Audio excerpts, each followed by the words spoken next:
ಹಾಲು ಉತ್ಪಾದಕರಿಗೆ ನ್ಯಾಯ ಕಲ್ಪಿಸುವ ನಿಟ್ಟಿನಲ್ಲಿ ಕೋಮಲ್ ಬಂಗಾರಪೇಟೆ ತಾಲೂಕು ನಿರ್ದೇಶಕ ಸ್ಥಾನಕ್ಕೆ ನಾಮಪತ್ರ ಸಲ್ಲಿಸಿರುವುದಾಗಿ ಶಾಸಕ ಎಸ್ಎನ್ ನಾರಾಯಣಸ್ವಾಮಿ ಅವರು ಹೇಳಿದ್ದಾರೆ.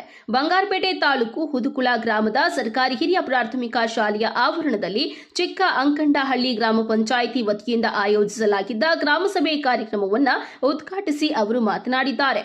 ಕೋಲಾರ ಜಿಲ್ಲೆಯಲ್ಲಿ ಹಾಲು ಉತ್ಪಾದಕರ ಸಂಘಗಳ ರೈತರ ಜೀವನಾಡಿ ಆದರೆ ರೈತರ ಹೆಸರು ಬಳಸಿಕೊಂಡು ಕೋಮಲ್ನಲ್ಲಿ ಭಾರೀ ವ್ಯವಹಾರ ಭ್ರಷ್ಟಾಚಾರ ನಡೆದಿದೆ.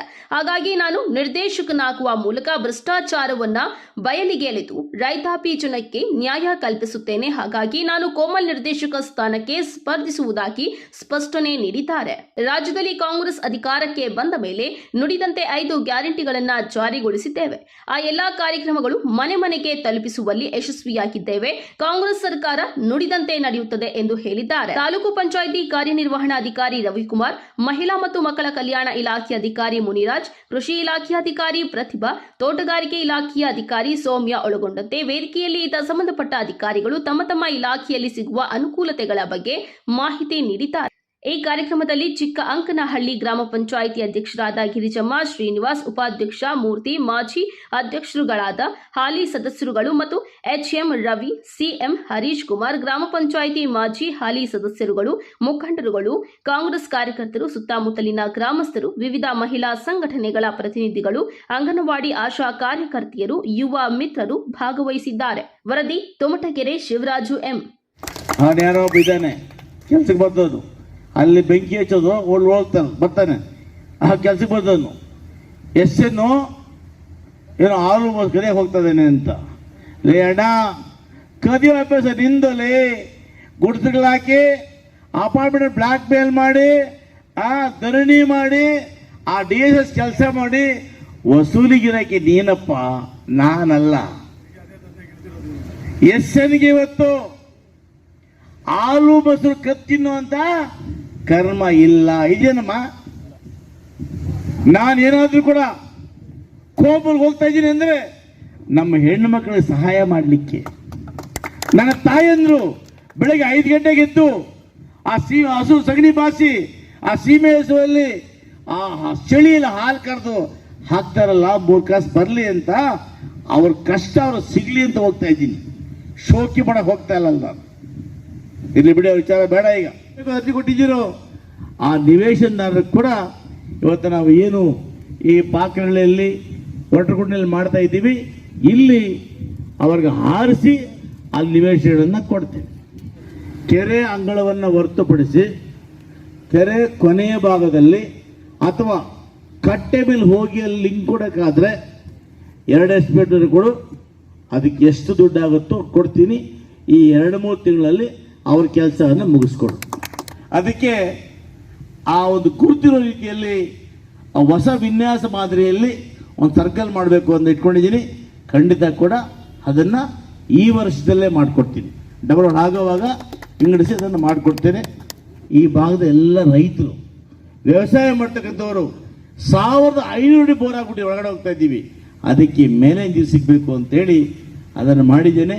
ಇದು ಯಾರು ಕೇಳದ ಹೋಗಲಿ, ನನ್ನ ಕನಸು, ನನ್ನ ಸ್ವಾರ್ಥ. ಏನು ಸ್ವಾರ್ಥ ಹೇಳಿ? SSCT ಇದೆಯಲ್ಲ, ಅದಕ್ಕೂ ನೀರು ಬೇಕಲ್ಲಮ್ಮ, ಬೇಕಾ ಬೇಡ? ಹಂಗಾಗಿ ಅದನ್ನು ಮಾಡಿದ್ದೇವೆ.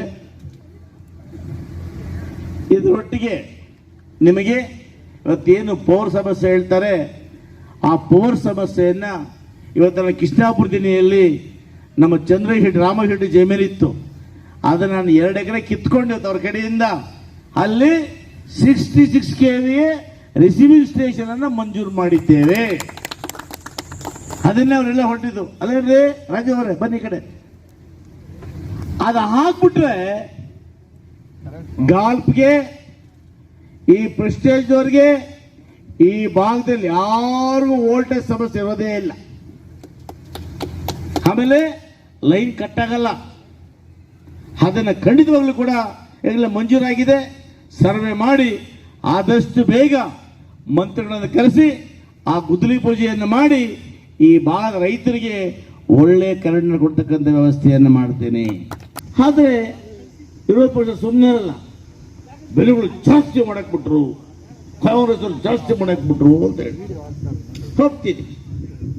11 ವರ್ಷ ಹಿಂದ್ಗಡೆ ನಮ್ಮ ಮೋದಿ ಅಣ್ಣ ಬಂದ. ಮೇರಾ ಬಾಯೋ, ಮೇರಾ ಬೆಹನೋ, मेरा देशवासियों, एक बार मोदी को मौका दे दो, बीजेपी को वोट डाल दो, 15 लाख रुपए अकाउंट में पड़ जाता बोल दिया ना. आया क्या 15 लाख? बनता 15 ಲಕ್ಷ. ಓಹೋ, ನಮ್ಮ ಹುಡುಗರು ಖುಷಿ. ಯಾರು ನೋಡು, ಲೇ ಮೋದಿ ಹಿಂಗೆ ಏನಕ್ಕೆ ಖುಷಿ ಅವ್ರಿಗೆ. ಮೋದಿಗೆ ಓಟ್ ಹಾಕ್ಬಿಟ್ರೆ 10 ವರ್ಷ ಬರ್ತದೆ, ಮದುವೆ ಮಾಡ್ಕೋಬೋದು, ಕಾರ್ ತಗೋಬೋದು, ಫಸ್ಟ್ ಕ್ಲಾಸ್ ರೌಂಡ್ ಹಾಕ್ಬೋದು ಅಂತೇಳಿ ಮೀಸೆ ಬರ್ತ ಹುಡುಗರೆಲ್ಲ ಕೂಡ ಎಲ್ಲಿ ನೋಡು ಮೋದಿ ಮೋದಿ ಮೋದಿ ಮೋದಿ ಮೋದಿ ಮೋದಿ. ಅಲ್ಲೇನ ಮೋದಿ ಮೋದಿ ಅನ್ನೋ ಹುಡುಗರಿಂದ ಏನಾದ್ರೂ ಈ ದೇಶಕ್ಕೆ ರಾಜ್ಯಕ್ಕೆ ಒಳ್ಳೆ ಆಗಿದ್ಯಾ? ಆಯ್ತಪ್ಪ, ನೀನಿವತ್ತು ಮೋದಿ ಅಣ್ಣ ಗ್ಯಾಸ್ ಬೆಲೆ ಜಾಸ್ತಿ ಮಾಡಿದೆ, ಪೆಟ್ರೋಲ್ ಬೆಲೆ ಜಾಸ್ತಿ ಮಾಡಿದೆ, ಡೀಸೆಲ್ ಜಾಸ್ತಿ ಮಾಡಿದೆ, ಎಲ್ಲದಕ್ಕೂ GST, cement GST, steel GST, ಬಟ್ಟೆ GST, ಹಾಲ್ ಮೇಲೆ GST, ಮಗನ ತಿನ್ನೋ ಆಹಾರ ಮೇಲೆ GST, ಹಾಕೋ ಬಟ್ಟೆ ಮೇಲೆ GST, ಕಡೆಗೆ ಹೆಣ್ಮಕ್ಳಿರೋ ಬಿಂದಿ ಮೇಲೆ ಕೂಡ GST ಆಗ್ತಲ್ಲಪ್ಪ. ನೀನೇನು ಕೊಟ್ಟೆ ಅದನ್ನ ಕೇಳ್ಬೇಕಲ್ಲಮ್ಮ. ಹಾಗೆ ಇವತ್ತು ನಾವು ಸರ್ಕಾರ ಏನೆಲ್ಲ ಮಾಡಿದೆ ಅಂತೇಳಿ ಅದು ನಿಮಗೆ ತಲುಪ್ತಾ ಇದೆಯಾ ಇಲ್ವಾ ಅಂತೇಳಿ ನಿಮ್ಮನ್ನು ಕೇಳ್ಕೊಂಡು ಹೋಗೋದಕ್ಕೆ ಇವತ್ತು ನಾವು ನಿಮ್ಮ ಊರಿಗೆ, ನಿಮ್ಮ ಗ್ರಾಮ ಸಭೆಗೆ ಬಂದಿದ್ದೇವೆ. ಗ್ರಾಮ ಸಭೆಯಲ್ಲಿ ಅನೇಕ ಸಮಸ್ಯೆಗಳನ್ನು ನಮಗೆ ನೀವು ಕೇಳಿದ್ದೀರಿ. ಅನೇಕರು ಕೂಡ ಮನೆ ಬೇಕು ಅಂತ ಕೇಳಿದ್ದೀರಿ. ಮನೆ ಬೇಕು ಅನ್ನೋದಕ್ಕೆ ನಾವೆಲ್ಲ ಇವತ್ತು GPS ಮಾಡ್ತಾ ಇದ್ದೇವೆ. ಈ ಪಂಚಾಯಿತಿಯಲ್ಲಿ ಪಾಕರಳ್ಳಿಯಲ್ಲಿ 2 ಎಕರೆ ಮಂಜೂರು ಮಾಡಿದ್ದೇವೆ. ಒಟ್ರಕುಂಟೆಯಲ್ಲಿ 3 ಎಕರೆ ಮಾಡಲಿಕ್ಕೆ ಪ್ರಸ್ತಾವನೆ ಹೋಗಿದೆ. ಇನ್ನು ಚಿಕ್ಕನಹಳ್ಳಿ ಭಾಗದಲ್ಲಿ ಆ ಸರಳ 36ರಲ್ಲಿ ತಿಪ್ಪೆ ಹಾಕೊಂಡಿದ್ದೀವಿ, ಗುಡಿಸ್ತಾಕೊಂಡಿದ್ದೀವಿ. ಬಹಳ ಜನ ಡಿಮ್ಯಾಂಡ್ ಮಾಡಿ ಧರಣಿ ಎಲ್ಲ ಮಾಡ್ತಾ ಇದ್ರು. ಅವರಿಗೆ ಸರ್ಕಾರದ ವತಿಯಿಂದ ಗೋಮಾಳ ಲಭ್ಯದ ಪ್ರಯುಕ್ತ ಖರೀದಿ ಮಾಡಬೇಕು ಅಂತ ಪ್ರಸ್ತಾವನೆ ಕಳಿಸಿದ್ದೀವಿ. ಇವೆಲ್ಲವನ್ನು ಕೂಡ ನಾವು ಮಾಡ್ತಾ ಇದ್ದೀವಲ್ಲ, ಅದನ್ನು ನಮ್ಗೆ ಹೇಳಬೇಕು ಅಂತ ಯಾರೆಲ್ಲ ಮನೆಗಳನ್ನು ಕೇಳಿದ್ದೀರಿ, ಖಂಡಿತವಾಗ್ಲೂ ಕೂಡ ಯಾರ್ಯಾರು BPL ಕಾರ್ಡ್ ಹೊಂದಿದ್ದೀರೋ ಅವ್ರಿಗೆಲ್ಲರೂ ಕೂಡ ಈ ಬಾರಿ ಮನೆಗಳನ್ನು ಕೊಡ್ತಕ್ಕಂಥ ಕೆಲಸವನ್ನು ಮಾಡ್ತೇವೆ. ಅವರು ಗ್ರಾಮ ಸಭೆಗಳನ್ನು ಯಾಕೆ ಮಾಡ್ತೀವಿ ಅಂತ ನಮಗೆ ತಿಳಿಸಿದ್ದಾರೆ. ಗ್ರಾಮ ಸಭೆಗಳನ್ನು ಯಾಕೆ ಮಾಡ್ತೀವಿ ಅಂದರೆ, ಇವತ್ತು ನಾನಾ ಸಮಸ್ಯೆಗಳನ್ನು ಹೇಳಕ್ ಬಂದಿದ್ದು ನೀವು. ಪಾಪ ನೀವೆಲ್ಲ ಕಚೇರಿಗೆ ಅಲಿಬೇಕು ಅಂದರೆ ಒಬ್ಬೊಬ್ಬ ಇಲಾಖೆ ಹುಡ್ಕೊಂಡೋಗ್ಬೇಕು. ಒಬ್ಬರು ಲೀವ್ ಹಾಕಿರ್ತಾರೆ, ಒಬ್ಬರು ಬಂದಿರೋದಿಲ್ಲ.